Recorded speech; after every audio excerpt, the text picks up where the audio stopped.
Good evening. This is Akashvani. I am Valsa Williams with the news at 9.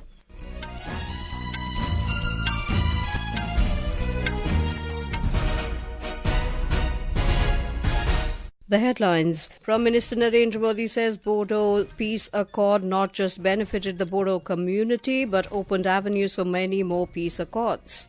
India, Nepal, Bangladesh launch first trilateral power flow transaction to boost sub-regional connectivity. Hectic campaign continues for assembly polls in Maharashtra and Jharkhand. Top leaders of several parties hold multiple rallies and roadshows. Developed countries must mobilize $1.3 trillion annually till 2030 for climate change, India urges at COP29 climate summit.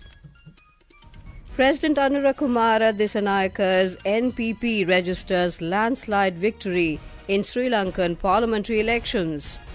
And in T20 cricket, match between India and South Africa underway at Johannesburg.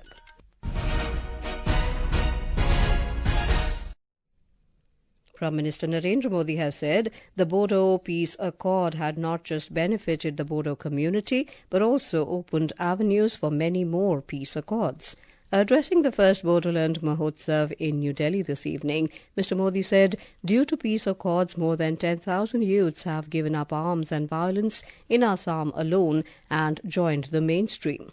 He said the central government has given a special package of 1,500 crore rupees for the development of Bodoland.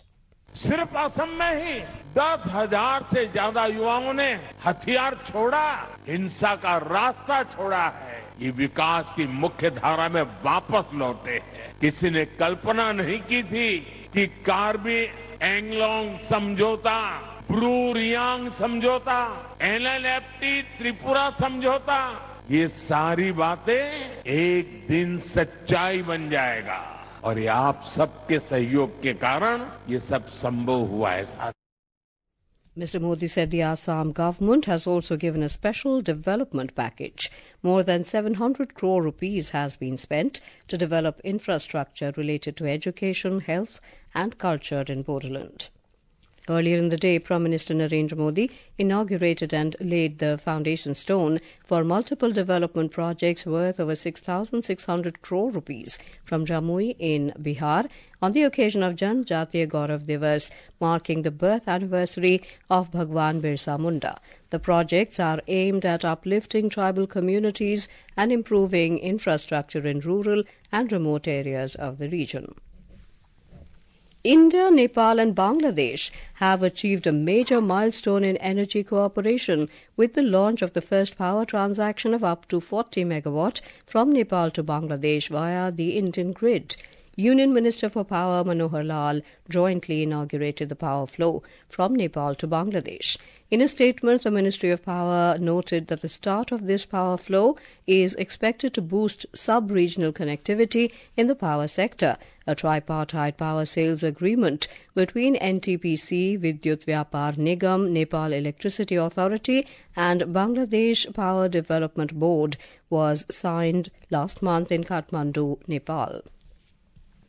Energy has become the spinal cord for economic growth and development. Minister of Petroleum and Natural Gas Hardeep Singh Puri said this while addressing a gathering in Greater Noida today.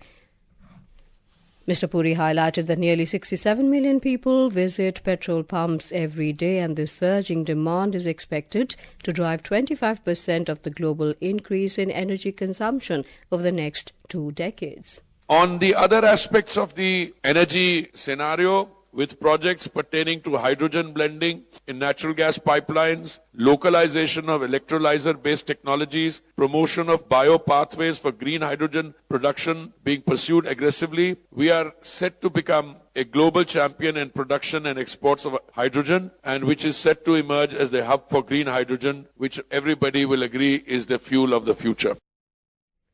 In Jharkhand, allegations and counter-allegations between leaders of NDA and India bloc have intensified to garner support of the people. Addressing an election rally at Tundi in Dhanbad, senior BJP leader Rajnath Singh alleged the corrupt Hemant Soren government has tarnished the image of Jharkhand. Criticizing the BJP, senior Congress leader Rahul Gandhi said only the constitution can save the interest of poor and tribal people of Jharkhand. Addressing an election meeting at Bermo in Bokaro, Mr. Gandhi exhorted people to vote in favour of the India alliance to further speed up development of the state. हम कहते हैं कि देश को संविधान के माध्यम से चलाना चाहिए, हम कहते हैं संविधान मजबूत करना चाहिए और बीजेपी और आरएसएस संविधान को खत्म करना चाहते हैं। ये संविधान अंबेडकर जी का संविधान है, फूले जी का संविधान है, बिरसा मुंडा जी, गांधी जी, इन सब की आवाज इस संविधान के अंदर है और बीजेपी कहती है कि इस संविधान को खत्म कर देना चाहिए। Leaders of AJSU and left parties also addressed poll rallies and held roadshows in different parts of the state. The second and final phase of polling will be on the 20th of this month, while counting will take place on the 23rd of November.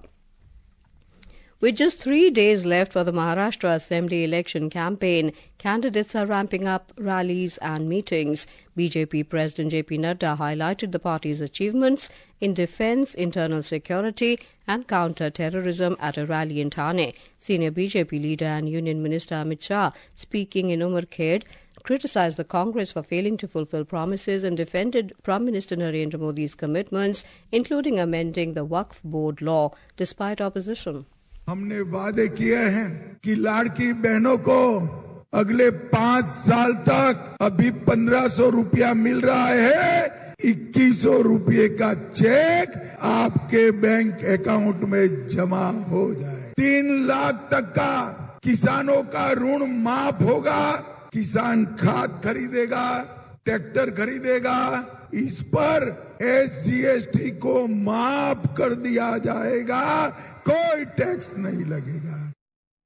On the other hand, NCP SP Chief Sharad Pawar at a Sangli rally alleged the BJP aims to change the constitution. Congress leader Ramesh Chenitala demanded the BJP clarify its stand on the caste census, while Shiv Sena UBT Chief Uddhav Thackeray criticized the government over low soybean MSP, promising a hike under MVA rule. In our series on constituency profiles, tonight we take a look at the Ghansavangi constituency of Jalna district in Maharashtra.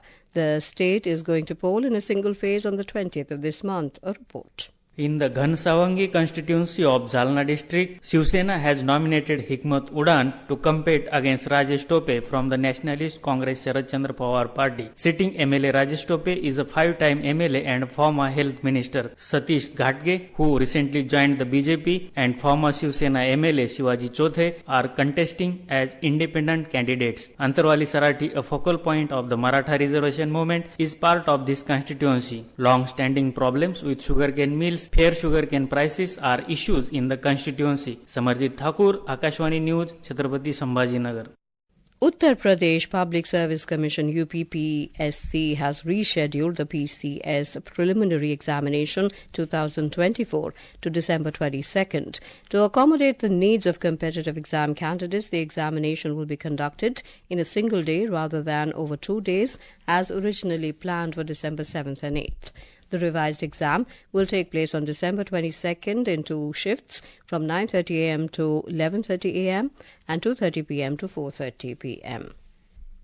The budgetary allocation for the 8 northeastern states has been hiked by 4 times after the Narendra Modi-led government came to power in 2014. This was stated by Union Minister of Communication and Development of Northeast Region, Donor Jyotiraditya Scindia, while briefing the media after a review meeting on the developmental works in Tripura today. He alleged that during the Congress-led UPA rule, the budgetary allocation was a meagre 24,000 crore rupees for a year, which has been increased to 1,03,000 crore rupees. The minister said the central government is actively working and extending support to the state government of Dr. Manik Saha, who was also present in the review meeting. This is Akashvani giving you the news. For quick news updates round the clock, follow us on our X handle at AIR News Alerts. And for details of stories and more, log on to our website www.newsonair.gov.in and download news on AIR app. India highlighted the impact of climate change is increasingly becoming evident in the form of frequent disasters at the COP29 summit at Baku in Azerbaijan. India delivered the statement on behalf of like-minded developing countries at the high-level ministerial on climate finance in the COP29 summit yesterday. Delivering the statement, Additional Secretary Environment Ministry Naresh Pal Gangwar said there is a need for heightened ambitions on climate action. India's intervention reiterated that the developed countries need to commit to provide and mobilize at least $1.3 trillion every year till 2030. Sri Lanka's ruling President Anura Kumara Dissanayake's National People's Power has secured a landslide victory with a two-thirds majority in Parliament. The leftist coalition won 159 seats in the 225-member House. The main opposition, Samagi Jana Balavya, led by Sajid Premadasa, came a distant second, securing 40 seats, while Ilankai Tamil Arasu Kadichi secured 8 seats. More from our Colombo correspondent. The ruling National People's Power coalition had a strong showing across the island as it swept 21 out of 22 electoral districts. The coalition also recorded the best ever performance in terms of seats and vote share in a parliamentary election. By securing a two-thirds majority, President Dissanayake's government has now a strong mandate to follow the promised reforms to combat corruption and reduce the cost of living in the crisis-stricken island. The election has also thrown surprises as several former ministers have failed to secure a seat in the parliament, while major parties that dominated the political landscape of Sri Lanka have been left at the sidelines. Ahmed Moin Farooqi, Akashwani News, Colombo.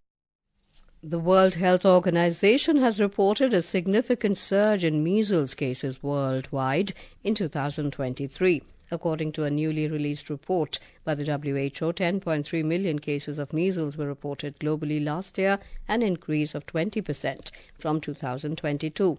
The report said nearly 107,500 people died from measles worldwide in 2023, with children under the age of 5 being hit the hardest. In Uttar Pradesh, Dev Deepavali was celebrated today at the ghats of major rivers on the occasion of Kartik Purnima at Varanasi. Vice President Jagdeep Dhankar inaugurated Namo Ghat in the presence of Governor Anandiben Patel, Chief Minister Yogi Adityanath, and Union Minister Hardeep Singh Puri in Varanasi. After this, Dev Deepavali started with the lighting of 11 lakh lamps on the 84 ghats, Ganga Aarti, laser show and green fireworks. Guru Nanak Jayanti or Guru Purab is being celebrated with religious fervour in the country and across the world. The day marks the birth of the first Sikh Guru, Guru Nanak Dev, who laid the foundation of Sikhism. This year, devotees are celebrating the 555th birth anniversary of Guru Nanak Dev Ji. The fourth and final T20I between India and South Africa is currently underway at the Wanderers Stadium in Johannesburg. India were 81 for 1 in 7 overs when reports last came in. Earlier, India won the toss and opted to bat first. India, leading the series 2-1, is aiming for a series win. The air quality in Delhi NCR continues to be in the very poor category with an air quality index AQI of 386 at 8 this evening. The Indian Meteorological Department has forecast that Delhi and NCR are likely to experience smog and shallow fog during the night and morning hours over the next 2 days. And now, before we end the bulletin, the headlines once again. Prime Minister Narendra Modi says Bodo Peace Accord not just benefited the Bodo community, but opened avenues for many more peace accords.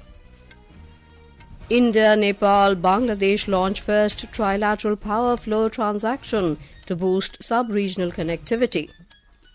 Hectic campaign continues for assembly polls in Maharashtra and Jharkhand. Top leaders of several parties hold multiple rallies and roadshows. Developed countries must mobilize $1.3 trillion annually till 2030 for climate change, India urges at COP29 Climate Summit. President Anura Kumara Dissanayake's NPP registers landslide victory in Sri Lankan parliamentary elections.